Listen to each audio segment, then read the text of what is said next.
G'day everybody, welcome in Mornings with Monkey Toe, the 11th of May, another Tuesday. Apologies for a couple of minutes of delay there. These things, the wild internet is a space that we're all learning on, and this stuff, it never seems to go perfect, but when you get it going, you have a lot of fun. So welcome in and appreciate your time again on another Tuesday as we learn about the XBeam and I guess the Monkey Toe experience. As we've talked about, this is a 4-part series. We're 2 through. Last week, we caught up with the designer of the XBeam, Logan, and that was really, really fascinating. This week, well, we're doing something a bit different. We're going out of the Monkey Toe stable, as it were, and we're going out into the real wild world to find out what it's like on the coalface of a construction site, especially when you're dealing with Monkey Toe and XBeam. So without further ado, here we go. Craig Hagesheimer of Lone Star Construction, their managing director and site supervisor, has been good enough to give us his time today. Craig, how are you doing? I'm doing great, thank you. Fascinating. What's that? I said it's always nervous to be on radio. No, don't worry about that. It's just me and you, and we've got some good people in the lobby here following along. And as I always say, these will go up online afterwards, but then you'll be done with it, so you don't have to worry. People can watch in their own time, and it's you've done the hard yards up front. True. Excellent stuff. Well, let's step in. Let's get going. And I guess a good place to always start is a bit of background on yourself, Craig, for those that might not have come across you. What's your, I guess, your day-to-day role, and tell us a bit about yourself. Well, I spent about 35 years in California in construction, commercial construction, and I was basically in charge of the West Coast. So we did a lot of restaurants, and I would go around and help supervise the jobs. And then about 1989, my Kiwi wife persuaded me, under no uncertain terms, that we moved to New Zealand. And since you all spoke English, I readily agreed. And I learned a lot about the New Zealand building experience through a couple of New Zealand companies. I didn't want to be an American who knew everything. And I started up my own company in 1995, and I've never looked back. New Zealand's been wonderful to me, and the experience has been brilliant. Yeah, I'm sure people would have picked up your accent straight away, and it's good. It's good. It's you who've got the accent. Oh yeah, I suppose there's only 2 of us here, so yeah. That's exactly right. I hope Kiwis on construction sites, since your time, they've always given you a bit of stick. You need to have that little bit of banter, don't you?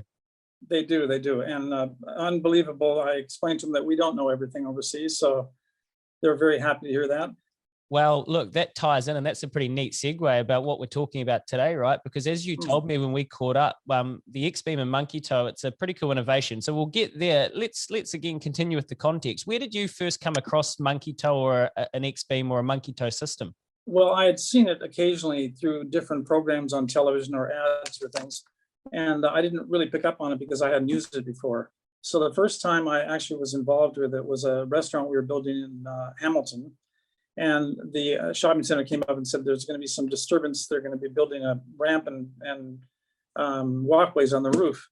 And I said, fine. I said, I'll go up and keep an eye on them. She said, thank you very much. She goes, by the way, it's called Monkey Toe, which got a good laugh out of me. And I thought that's an ingenious, brilliant name for a company. I kind of wanted to change my company over to the same name. So I went up there and I was amazed at the complexity. It looked very, very difficult at first, and then you got into it, and the system seemed to be very simple, very safe, very effective, and it was very, very small, only 2 units on a roof. But it jarred my memory later on to get back into it and look at it for future projects. And that's where we're going, because I guess the beauty of talking to you today, Craig, is you've been involved in one very special and large scale project that I know you gush about when you talk about. So that next project, what was it? Give us the intro, and why did you think that Monkey Toe and the XBeam would be such a fit for it? Well, it turned out to be the Target Road project, which was a 5,000 square meter building with an all new roof and about 5 temper zone units that were huge units. That we'd done a couple of fit outs for the same company before, and they didn't go to any air conditioning, and it was terribly hot, terribly cold. So they decided this time to do it right. And the architect called me in, and we talked about the different ways of doing this roof system. And he brought up the Monkey Toe first, which I readily agreed. I thought was a brilliant idea. The main thing, of course, that we have to get over the owners is the cost exercise, is that often steel can be 3 times less cost than aluminum. So the first time they see that, They go, forget that, we'll skip that, we need to save some money. And we try to remind them the first step of the job is not the place to save all your money. And then in the long run, you'd spend a bit more money, but we could find savings elsewhere, hopefully, and that this system shouldn't be passed up. It was ideal for this site. Yeah, and we do encourage anybody who wants to go have a look at the Target Road project. Go to the Monkey Toe website, have a look at the video and the photos up there. It's an incredible looking piece of work. Now, Craigie, we're speaking here with Managing Director of Lone Star Construction, Craigie, and he's I guess your role on site is a site manager. You're all about efficiency, right? You need things to run smoothly into time and everything to be, you can try to conducting an orchestra in a way. So with that in mind, how was Monkey Toe so beneficial for someone in your position? Well, there were some complex ways of putting the whole system together that I wasn't familiar with, because the only system I'd seen before was already installed. So this landed on me and the Monkey Toe people to work together to make sure that the main thing was that I had my subcontractors ready for them to install. It didn't do much good if they come to the site and say, oh, by the way, we need this, because it's a bit late in the piece. So they had months ahead and came to me and they showed me exactly what to do. We had our roofer cut open the holes in the roof. Monkey Toe showed up and put these gigantic aluminum feet back through the roof onto the purlins, steel purlins, and flashed the roof up. And that was done in a very short time. And they had a program down almost to the hour. They were amazing. I mean, they said we'll be there 8 o'clock, 7:45. They're up there on the roof working, and it was brilliant. Wow. I had to get up early most of the time to catch them. So, and I watched step by step, and it was like clockwork. It was just amazing. Now, that's quite an incredible statement, because I have it on very good authority, Craig, that you are a very early riser, and you're first up and getting the worm. So from an efficiency standpoint, I know that's something that you really appreciated, and you said that it really did blow you away. Had you ever come across anything that could rival that, or even maybe the product itself and the technology? You've got a wealth of experience. Had you seen anything similar? Well, you have to remember my experience is some of the smaller commercial jobs. I would imagine there's some of the people who've done on the multi-million-dollar high-rise things that have used somewhat similar system. I'm not familiar with any other system that would have worked in our situation. The XBeam is a brilliant beam to use. I mean, I just found it faultless. I can't condemn steel because it's been used for so many years and it's done so well, but eventually the steel breaks down. You have to repaint it. There's welds that rust. There's numerous items that can go wrong. No fault of the suppliers, no fault, it's just Mother Nature. With the XBeam, it's there forever. I mean, it's nothing, you never have to do anything with it. And it's a beautiful piece of equipment. So it was something that I couldn't compare to anything. I mean, I wouldn't use steel. The old days, we used to use timber, 100 by 100 timber sleepers on the roof and put pads underneath them and put the equipment on top of that. Wow. And those days, you still see some of them on top of roofs, and it's just amazing it's held up. But along with that comes a lot of leakage and a lot of future maintenance problems. Well, we won't get you to completely drag down steel then, because as you say, it's been a product that has been used and a material that is invaluable to the construction sector all over, isn't it? But I guess the differences are, one thing I keep hearing about, Craig, is the malleability of what we're dealing with the XBeam technology and this aluminium carbon fiber composite. You don't need hot work. So you need none of those permits. It's not as messy. Are those things that you had run into on jobs like this? Yeah, I find that steel is such a permanent. Well, actually, we had a brilliant steel company doing steel below, and they were brilliant. And their measurements, everything was perfect. We didn't have any problems, but that's not the norm. Many times it's steel that's off 5 or 10 mil, and you can't just tighten it up and expect it to fit. Everything still has to be square and true. So when you have a problem with a steel or timber, making adjustments to it is much more difficult.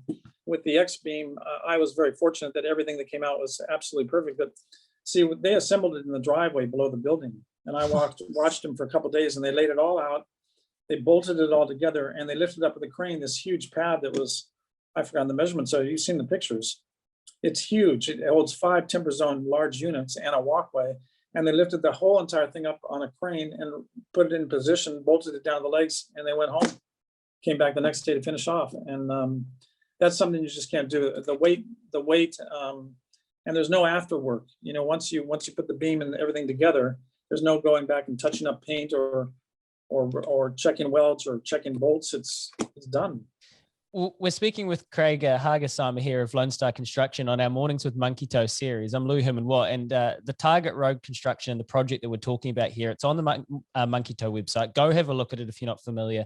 We do have a good number of people in the lobby, so if you've got any queries about the specific project that you'd just love some reaction from Craig for, drop us a comment. One thing I'm curious about, because it sounds like it was a pretty decent commercial project that you're talking about here, the weight. You know, we're talking about big structures here, so I know Monkey Toe are, you know, something that they like to, so it's a sticking point that you know, it can be 65% or up to 65% lighter than the steel equivalent.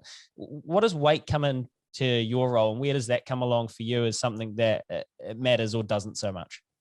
Well, basically that comes more under the Monkey Toe management and the engineers part of it, because the engineers, of course, are going to make or break the job for them. I find on my part, the less hassle you have of getting it up on the roof, the much easier everybody else is able to work around it. The trucks that showed up with the aluminum were able to carry a huge amount more product than the steel beams loaded onto a trailer. So in our area, it was very important to keep traffic to a minimum. So we were able to back the trucks up that carried twice the load in aluminum, which made a big difference. It took less men to handle them, less men to assemble it, and a much lighter crane to lift it up on site. And I don't believe I've seen before such an enormous platform being built out of steel and lifted up in one piece. It's usually beam by beam and bolted onto the roof. And this was already bolted together, so it was checked for tightness and squareness on the ground. Yeah. So I don't have much of an input in telling them how to do it, but I'm the recipient of a very nice, easy job, which makes me really happy. You're the first-hand witness in this point, and you're an important one. And I'm sure it did. It was very pleasing for you. I can tell just speaking to you, Craig. So I guess project managers or people or site supervisors or people in your position, like, is there a reason why steel has been used so prolifically, or is there a reason that you would see why maybe the XBeam or Monkey Toe systems like this haven't quite caught on, especially the XBeam haven't quite caught on? I mean, they have. It's I know they've hit their sales points and it's going really well, more than it's going really well. But is there a reason in your mind why that traditional nature might stand? Boy, that's a tough one. My first thought the other day when we talked was the fact that when I came over from America, the New Zealanders were, look, at this is the way we've done it. It's always worked. Why should we change? And then I thought about that, and I thought actually a lot of the younger people coming up are very open to change. A lot of really good young construction management that look at all of the alternatives. It's much easier now to find more data on the internet about what is in place. Whereas the old days, it was, you called up the steel firm, you measured the steel and had it made. And they weren't going to recommend something like Monkey Toe, which wasn't around then. So you had to have the initiative to go find something, which is very difficult.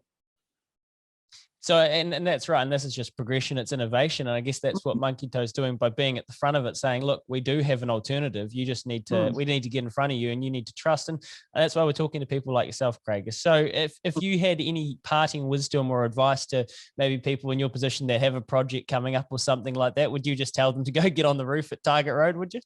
I tell them, you can give me a call. I'll give you a nice escort tour. And if you can fit it in the budget, you won't change. It's actually a bit sad that it's up on a roof.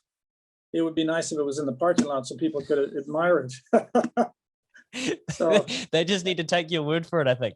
Yeah, I think clients need to ask the question of the architect.